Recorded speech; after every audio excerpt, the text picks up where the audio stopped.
মহাদেব দেবী গঙ্গার জেদ মেনে কেন নিলেন প্রভু? এবার কি মহাদেব মাতা পার্বতীর অধিকার আর তার স্থান দেবী গঙ্গাকে দিয়ে দেবেন? না প্রভু, না। যদি এমনটা হয় তাহলে সমগ্র সংসার শিবশক্তির প্রেমের ওপর, তাদের সম্পর্কের ওপর প্রশ্ন চিহ্ন তুলবে প্রভু। প্রভু, আপনার কাছে আমার নিবেদন। ধৈর্য রাখুন দেবর্ষি, বিচলিত হলে বিশ্বাস হারাবেন। শিবের সঙ্গে তার শক্তি আছেন, প্রেমের নিষ্ঠা আর সম্পর্কের পবিত্রতায় তিনি জগজ্জননী।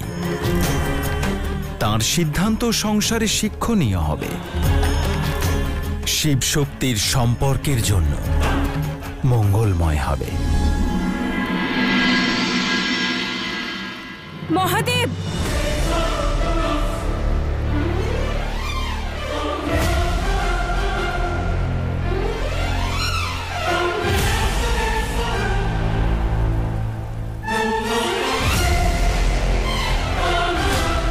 দাঁড়ান। কোথায় চললেন আপনি?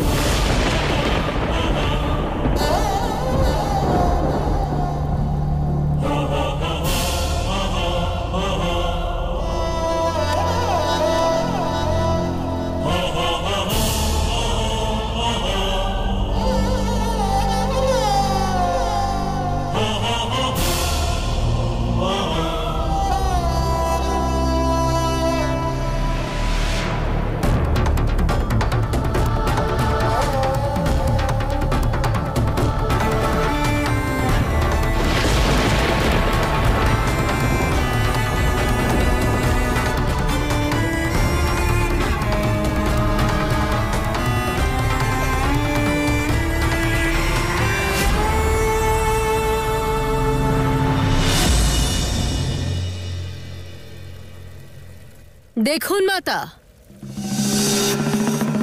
কৈলাসের প্রত্যেক শিবগণ উপস্থিত রয়েছেন এখানে। এবার আপনি আপনার অধিকার ঘোষণা করুন।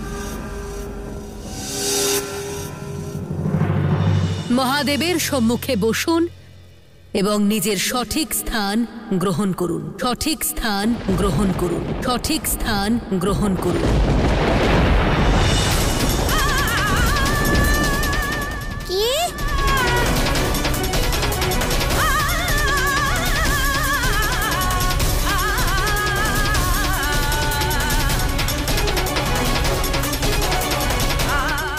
দেখুক এই সংসার, জানুক এই ব্রহ্মাণ্ড যে আপনার মহাদেব নিজের পুজোর পথে বাধা সরানোর জন্যে, অভিষেকের জন্যে, জল পাওয়ার জন্যে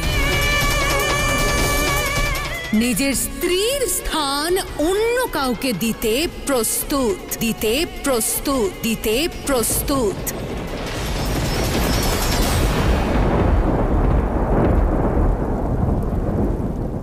মহাদেব নিজের মহানতা প্রমাণ করার জন্যে আপনার স্থানটা পর্যন্ত গঙ্গাকে দিয়ে দিচ্ছেন, গঙ্গাকে দিয়ে দিচ্ছেন।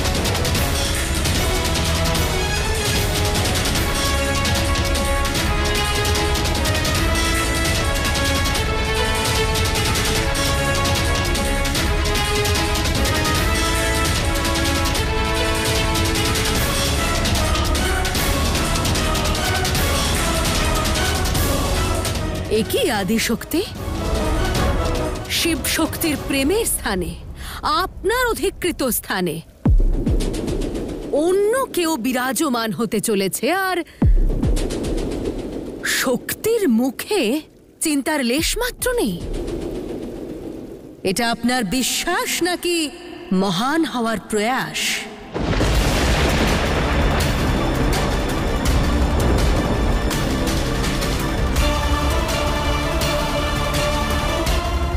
যান মাতা, শিব শক্তির এই মিথ্যা অহংকারকে দমন করুন, নিজের উচিত স্থান গ্রহণ করুন।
আদি শক্তি,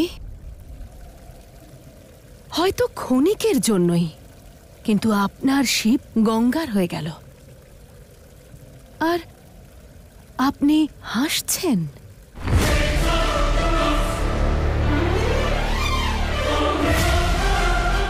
যখন বিশ্বাস সার্থক হয়ে যায় তখন পরাজয়ও জয় মনে হয়।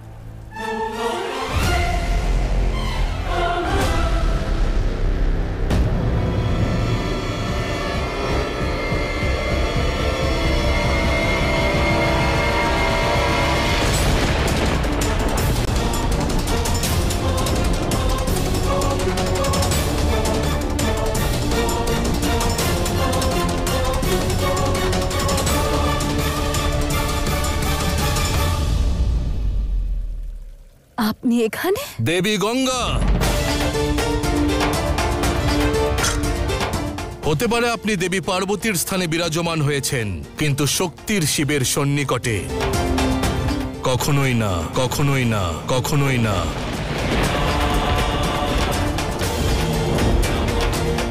আমাকে ক্ষমা করবেন, কিন্তু আপনাকে এটা বোঝার প্রচেষ্টা করতে হবে যে উচিত স্থান চেয়ে ছিনিয়ে কখনোই অর্জন করা যায় না। কর্মের অগ্নিতে তপ্ত হয়ে সময়ের সঙ্গে তা অর্জন করতে হয়।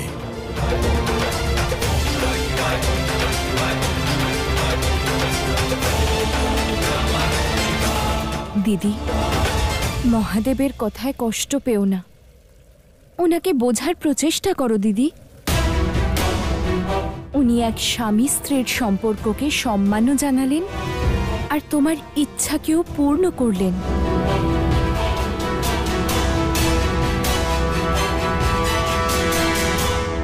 এইবার পার্বতী হৃদয়ের কথা না শুনে যুক্তি দিয়ে ভাবল, কিন্তু কতদিন পার্বতী তার ভালোবাসাকে এভাবে বারবার পরীক্ষার কাঠগড়ায় দাঁড় করাবে?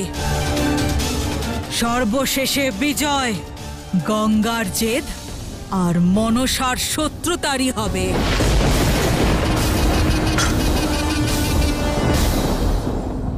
দেখতে পেলেন দেবী গঙ্গা, শিব আপনার সঙ্গে ছলনা করেছেন, ছলনা করে আপনাকে ফাঁসিয়েছেন, আপনাকে আপনার যোগ্য স্থান দেওয়ার প্রতিশ্রুতি দিয়ে প্রতিশ্রুতি ভঙ্গের অপরাধ করেছেন। অপরাধ আর পাপ এ শিবের ন্যায়সঙ্গত নয়, তোমার অন্যায় মনসা। আজ তুমি তোমারই পিতার সম্মুখে দাঁড়িয়ে সব সীমা লঙ্ঘন করে গেছো, অধর্মের সর্বোচ্চ শিখর লঙ্ঘন করেছো। এই পাপ তুমি করেছো, এই পাপ তুমি করেছো, এই পাপ তুমি করেছো। আর একজন পিতা হওয়ার সূত্রে আমি প্রার্থনা করব যে তুমি নিজের প্রতিশোধ আর ক্রোধের বশে অন্য কোনো ভুল যেন না করো। ভুল মনসার ইচ্ছে নয়, শিবের ছলনা।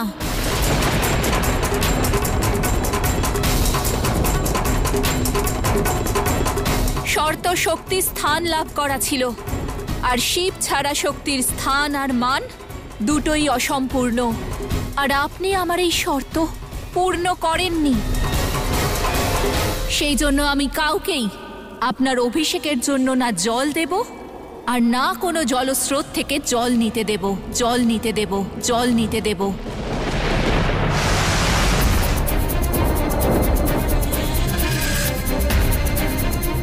এবার দেখি আপনার পুজো কি করে হয়। এই শিব জানেন নাকি ওনার শক্তি?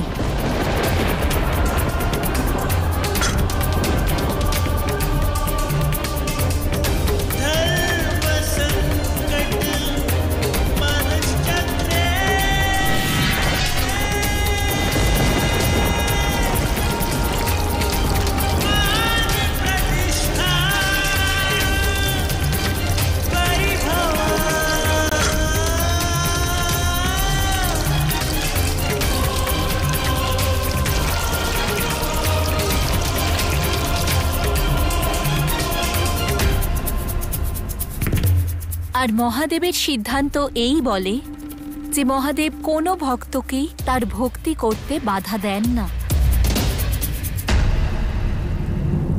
আমার কাছে জল আছে, আমাকে পুজোর অনুমতি দিন।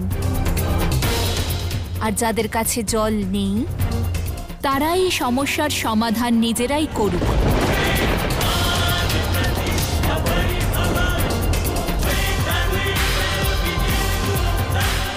দেবী পার্বতী, মনে হচ্ছে গঙ্গার পবিত্র জলে অহংকারের মলিনতা মিশে গেছে।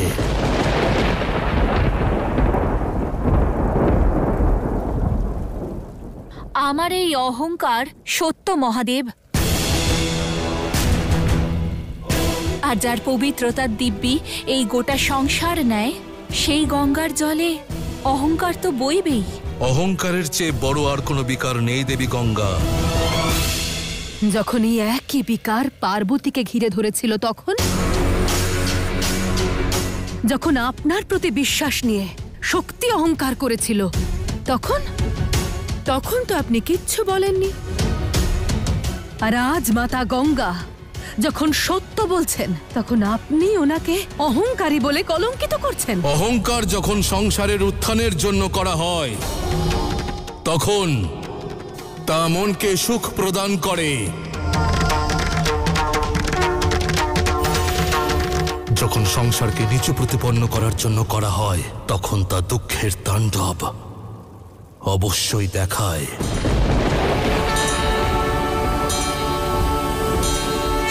আর এমন অহংকারকে ধরাশায়ী করা আবশ্যক হয় মনসা। কে ভঙ্গ করবে আমার অহংকার? আমি ভঙ্গ করব, আমি ভঙ্গ করব, আমি ভঙ্গ করব।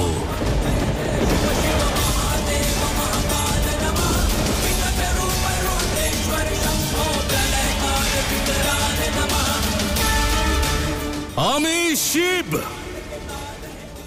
এটা প্রতিশ্রুতি দিচ্ছি যে দেবী গঙ্গার অহংকারকে চূর্ণ বিচূর্ণ করে দেব, চূর্ণ বিচূর্ণ করে দেব, চূর্ণ বিচূর্ণ করে দেব।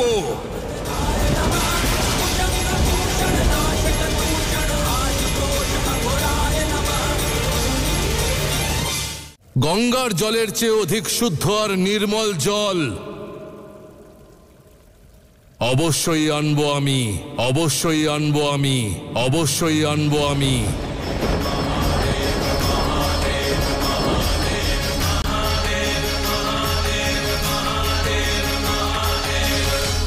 আর যদি না আনতে পারেন তাহলে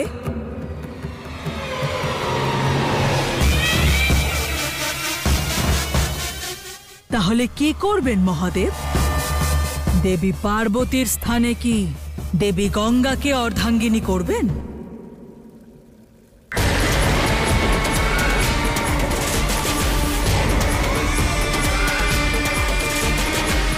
বলুন মহাদেব, চিরকালের জন্য দেবী গঙ্গার গঙ্গাধর হবেন আপনি? গঙ্গাধর হবেন আপনি?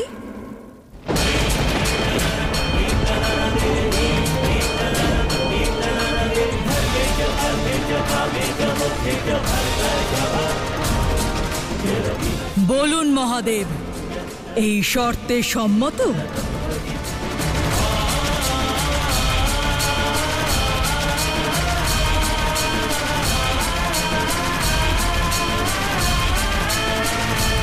আমি তোমার শর্তে সম্মত। আমি তোমার শর্তে সম্মত। আমি তোমার শর্তে সম্মত।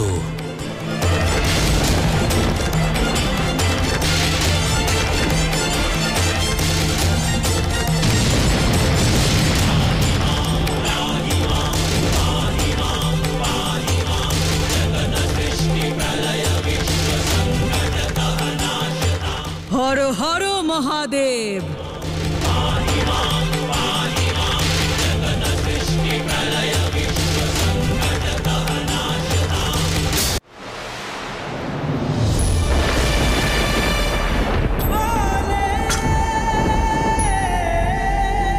দেবীর মুখে এই চিন্তা কিসের? আমি আছি তো। আমি প্রতিটি গৃহে যাব, ভিক্ষা নিয়ে আসব। সেই জল যা আপনি, আমার স্ত্রী, আমার শক্তি তার শিবকে অর্পণ করবে। ভিক্ষার পাত্র নিয়ে আসুন, ভিক্ষার পাত্র নিয়ে আসুন, ভিক্ষার পাত্র নিয়ে আসুন।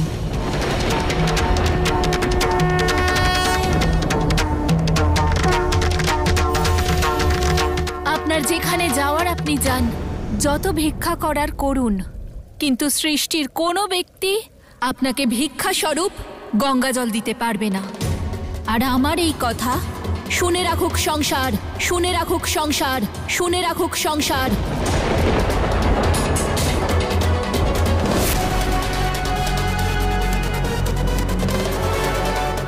জয়ের উৎসবের প্রস্তুতি নাও মনসা,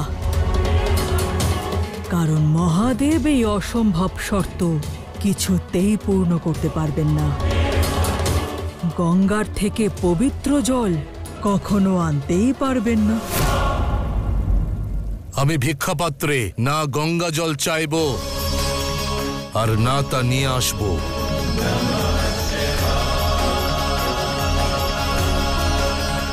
ভিক্ষার পাত্র নিয়ে আসুন। তাহলে নিজের পরাজয় স্বীকার করে নিন মহাদেব, কারণ ভিক্ষে পাওয়া জল গঙ্গা জলের থেকে বেশি পবিত্র হতেই পারে না।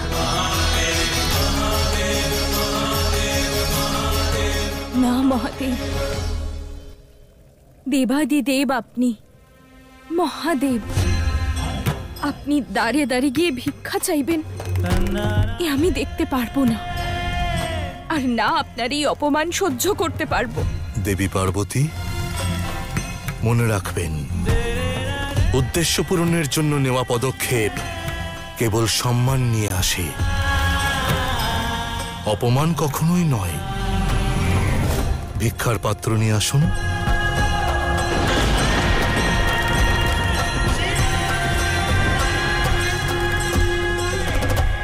আপনার স্ত্রী হয়ে আপনাকে ভিক্ষার পাত্র কি করে দিই আমি?